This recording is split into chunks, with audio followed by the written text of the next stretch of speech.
So, Michael Lovitz here. This is my first attempt at a flip video. And I thought I would start out with my folio devoted to double page spreads and splashes. So these are all arranged essentially alphabetically. So we're going to start with this double page spread from Avengers Assemble by Bagley, all in pencil. And it's got the Guardians of the Galaxy arriving and catching the Avengers by surprise. You can see Cap here with, I believe, Iron Man and the Hulk in the corner with the Guardians all coming in, the group of Guardians that we know from the movies. As we move forward, here is a double page spread from Mighty Avengers 10. This is the issue where the Sentry gets lost in time with Doctor Strange and Iron Man as part of the storyline, and Sentry is a bit confused and discombobulated. Above that, we've got, again, another double page spread from Avengers Assemble. This one is from issue 6, pages 2 and 3. Here we've got the Avengers gathering with all the other heroes. There's X-Men, there's Excalibur, we've got Daredevil, Doctor Strange, Spider-Man, and lots and lots of fun heroes all gathered together. Oh, and the Fantastic Four as well. This Bagley double page spread is from Sinister War #1, and it's several of the sinister groups of villains arriving, all to take on each other and Spider-Man in furtherance of the goal. Here you see Spider-Man ready, and I don't know if he's necessarily able or necessarily ready at that moment, but there he is as he's confronted by, I believe, 4 different groups of sinister characters. One of the things I have in my collection is a lot of Thunderbolts, and so this is a double page spread from Thunderbolts 46, part of the separation that happens because they weren't taped together. This is Jolt returning from her coma. This one, double page from issue 47, pages 2 and 3. Atlas is out of control and has grown to an enormous size. As you can see, he's destroying all kinds of areas in the mountainside. Next, below that, I've got the double page spread, pages 2 and 3 from issue 50. As the Thunderbolts start to come to the end of the giant mystery that's been leading up through the issue 50 storyline. This is very cool. I'm a big fan of Galactus. This is from Ultimate Cataclysm issue 1, pages 14 and 15, as Galactus towers over Manhattan, ready.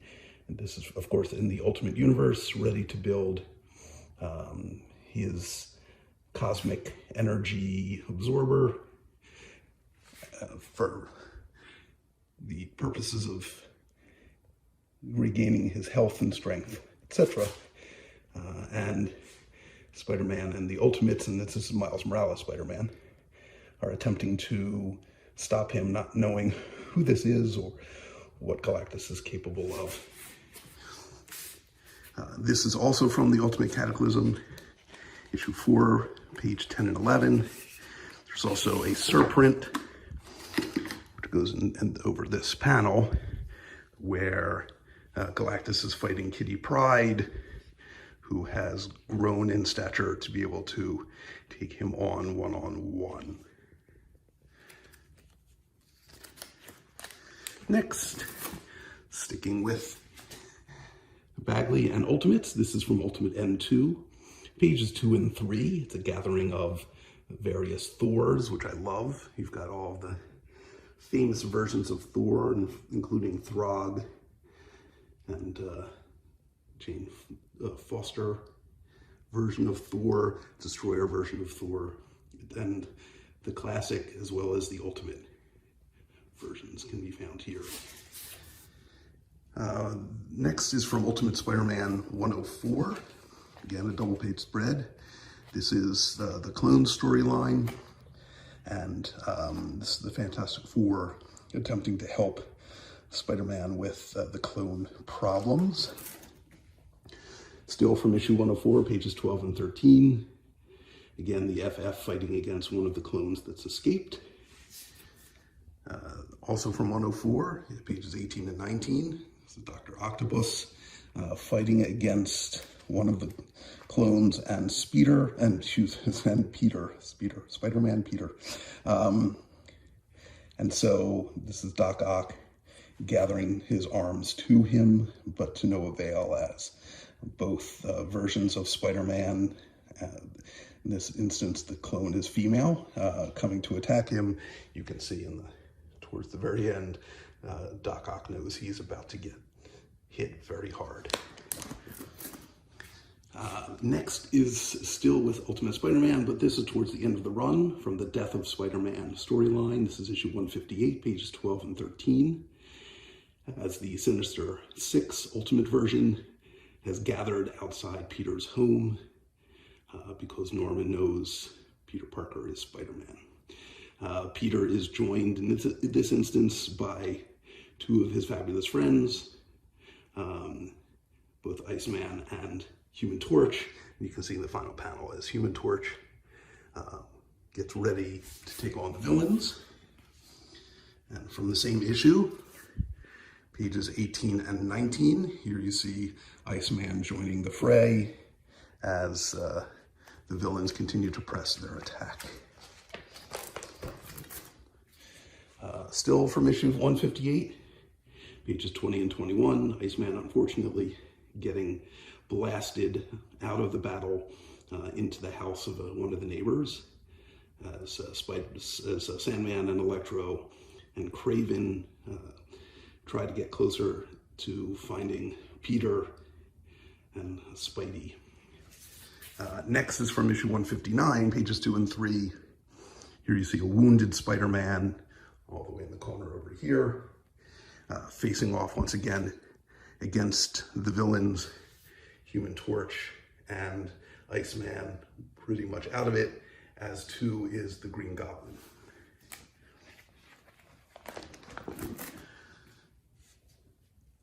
Just to keep things in order, also from issue 159, pages 10 and 11, now here's Spider-Man in costume, unmasked for the world to see, trying to take on the entire Sinister Six by himself. Not necessarily doing such a great job of it. And of course, issue 159 finishes with him victorious over 5 out of the 6, but now the Green Goblin has regained consciousness and is really the big bad of this final, leading into the final issue and Peter's death. This is from 160. Again, this issue is the final issue of the Ultimate Series, with Peter actually being killed. Here he is again fighting against Norman Osborn. Oh no, I'm sorry, that is, I can't remember if that's Torch or Iceman that's getting now blasted by Norman as Peter is lying on the ground there.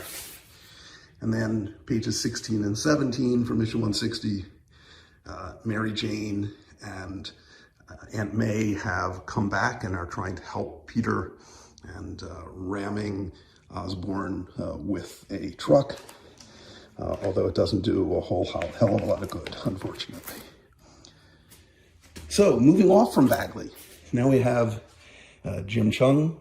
This is a double-page spread from New Avengers Illuminati, issue 3, pages 10 and 11, as the Illuminati are in search of the Beyonder. I'm looking forward to seeing how the Marvel Cinematic Universe introduces the Beyonder and whether this is going to play any role in it. But either way, it's just a beautiful page by Jimmy. And here another beautiful double-page spread by the amazing Mr. Chung. This is from Spider-Man Dead No More, issue 4, pages 7 and 8. And here in the center and bottom panels, you can see many of the characters that have been resurrected as clones as part of this cloning storyline.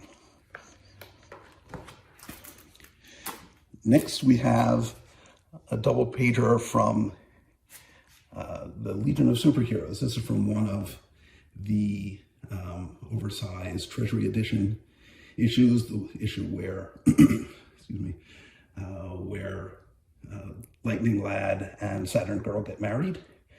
This is the Legion traveling back in time, in a time bubble, to New York City in the late 20th century. Very cool double-page splash by the talented Mike Grell. One of the other characters that I love and have a lot of examples of in my collection is Wonder Man. And this is a double-page spread from the final issue of Wonder Man series, issue 25. And in this, I don't know if it's the last one of the series. I think it's the last issue that Jeff Johnson worked on.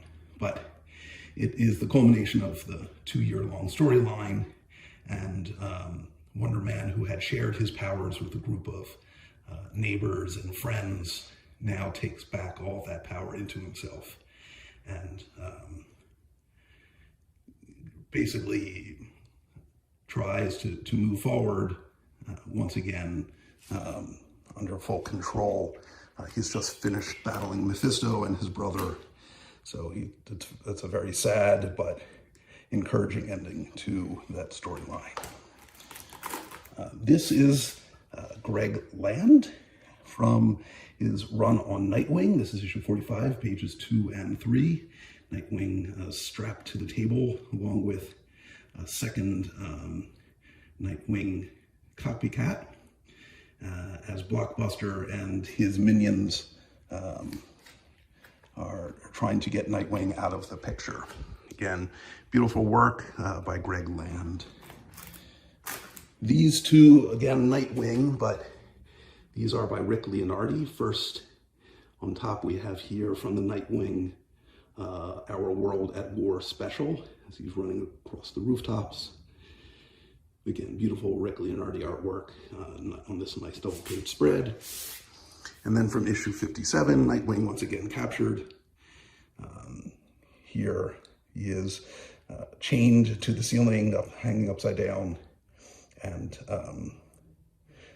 Killer Shrike, I believe, or just Shrike. I can't remember if it's Killer Shrike or Shrike, but yeah, anyway, has him just where he wants him, or so he believes, until, of course, Nightwing eventually escapes. This is a double-page spread by Mike Mayhew. This comes from the New Avengers Annual number 3. This was part of the storyline where the villains have been put in charge, with Norman Osborn running his Dark Avengers. So this is part of the Dark Reign story era. And so we actually have Clint Barton captured, and the foe Hawkeye, who's actually Bullseye, you can see over here with his arrow. But again, we've got Venom and Ares and Norman in his Iron Patriot armor, and Dakin as Wolverine. So this was a fun era of storylines, and the New Avengers Annual, written by Brian Bendis. This helped start the beginning of the heroes' comebacks. Here we've got a beautiful piece by Steve McNiven. This is from the Uncanny Avengers series.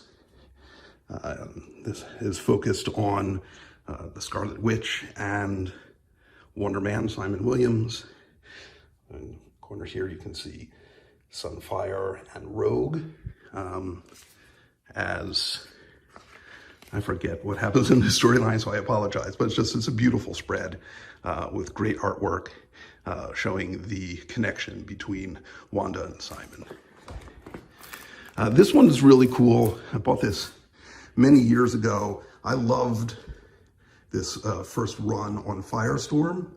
And even though Al Milgrom isn't necessarily, you know, up there with the John Burns and John Buscema's of the world, he still did a fantastic job on this. And I love this spread. It's so dynamic with the battle moving across the page sequentially, just super cool. And this is from issue 5 of the original series, which only lasted for 5 issues, unfortunately. Although then he became part of the Avengers, Justice League, and Ronnie Raymond continued to be in our lives for many years.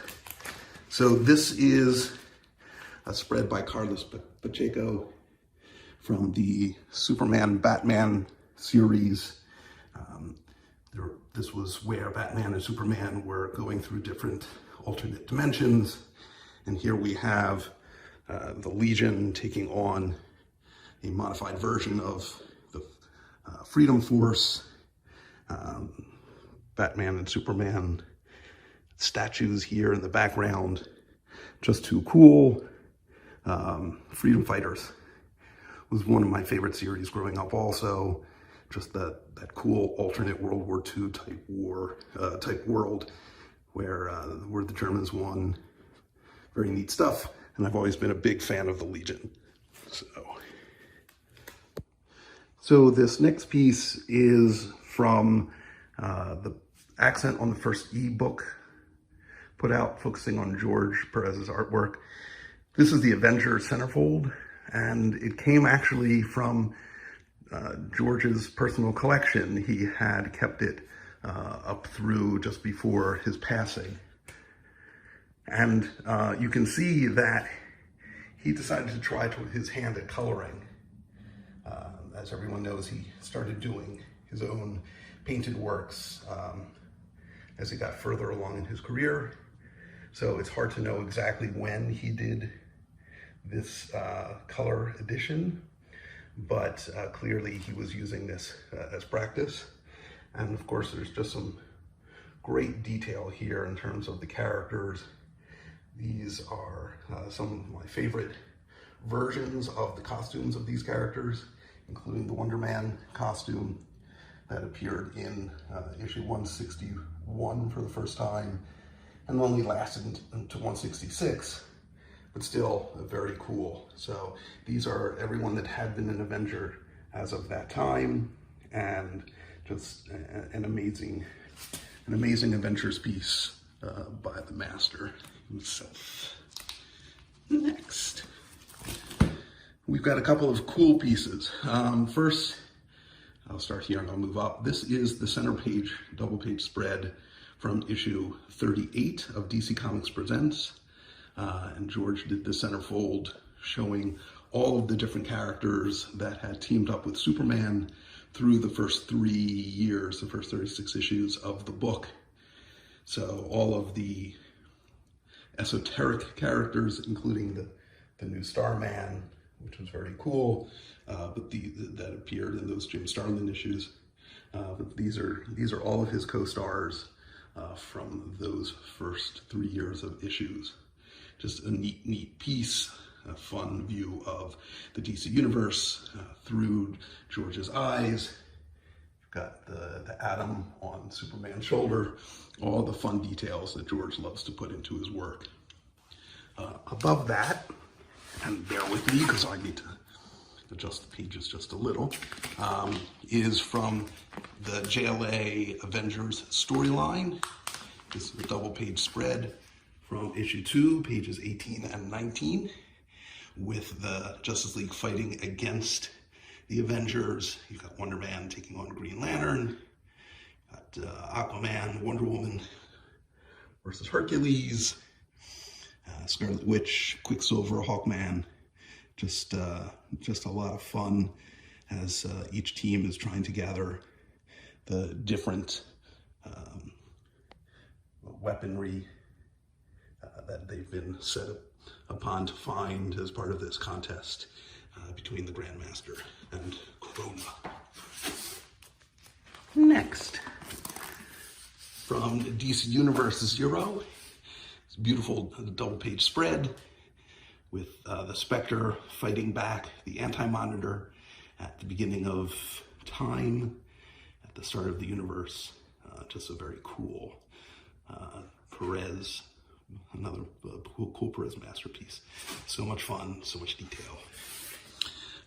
Next is from one of my favorite parts of George's career when he worked on the Fantastic Four. This is a double-page spread from issue 184, and to be honest, I don't remember him doing any other double-page spreads in the Fantastic Four, so this is pretty unique from that perspective. I shouldn't say that. I know of at least one other, but it didn't happen very often. And this is just very cool storytelling as the FF's ship is attacked and destroyed. They have to save themselves in the center panels as they go to try to find Franklin and Agatha Harkness in Agatha Harkness's home. In the very last panel, they find Johnny Storm hanging from the second floor. Very cool. All the detail that he puts in his work, just amazing. And Sinnott, as always, just did a masterful job in inking the FF. Up here, we've got a double-page spread from issue 2 of the Crisis Legion series. I think it was Final Crisis, Legion of Three Worlds.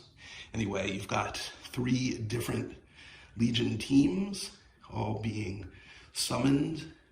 In the pages before, we get a visual reference to the JLA, JSA crossover where in the seance the heroes are being summoned. So that happened in the page before. Here you see the group of Legionnaires who had done the summoning, seeing all these different teams now arriving. And it's lots of fun to see each variation of each character. George, as always, keeping all the detail. Just amazing what he puts into all of his pieces. Below this is a double-page spread from History of the DC Universe.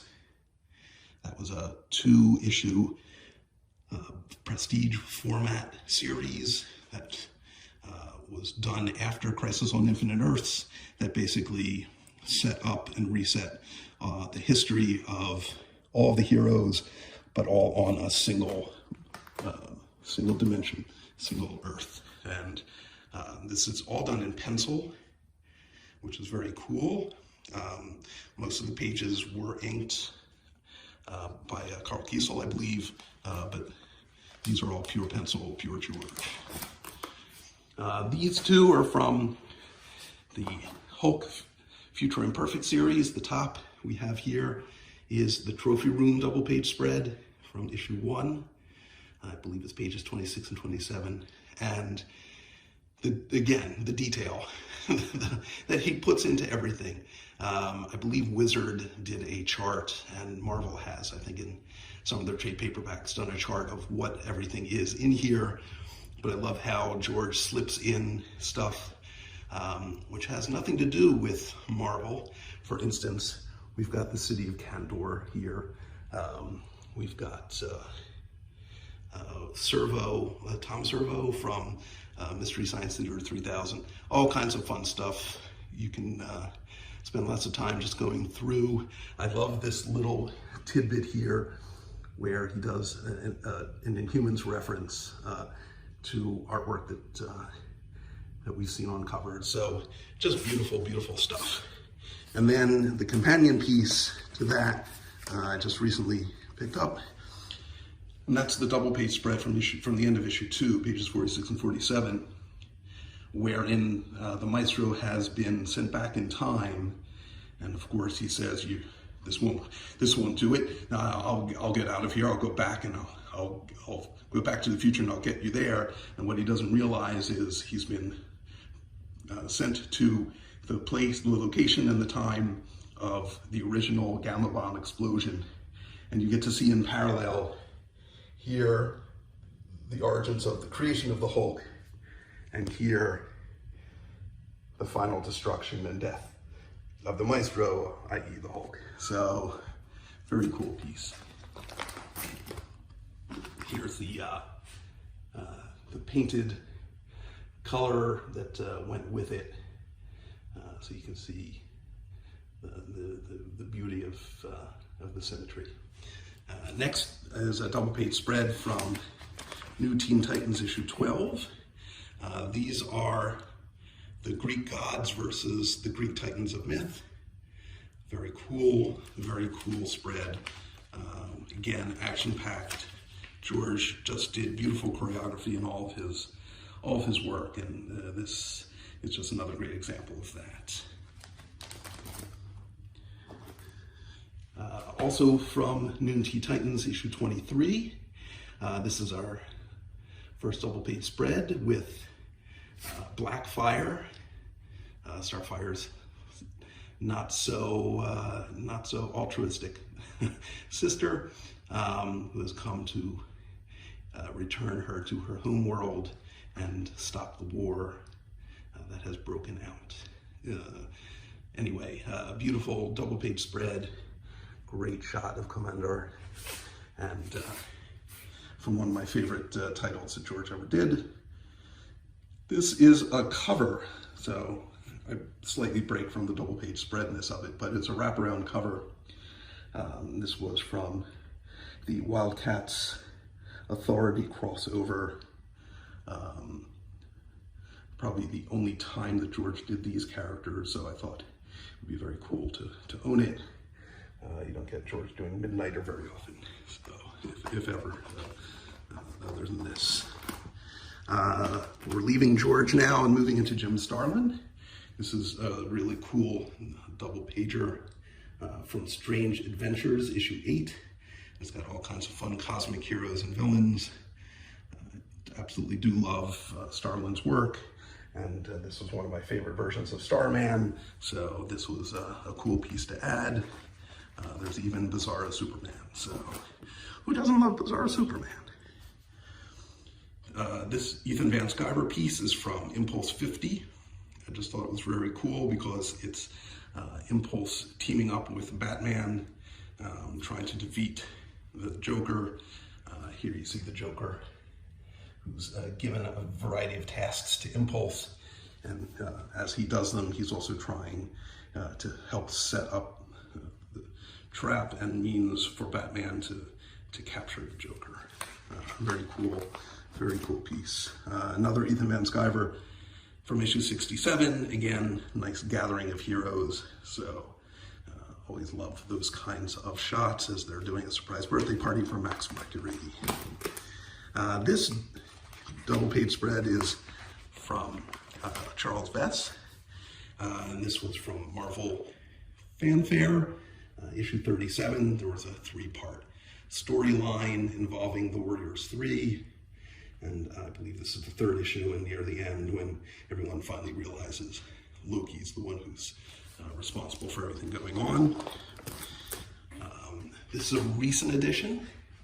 This is from Peter Parker Spider-Man, issue 13, by the amazing Lee Weeks. And I just love this Venom Carnage battle. And even though this is oriented as if it was an 11 by 17 page, but it's done on a double page spread. So very cool and fun piece that I was happy to add, like I said, fairly recently. And finally, this doesn't actually fit in any of the pages, but I have it in this folio. This is an advertising piece done by George. Just a very cool memorabilia type piece because I remember seeing these ads in the comics.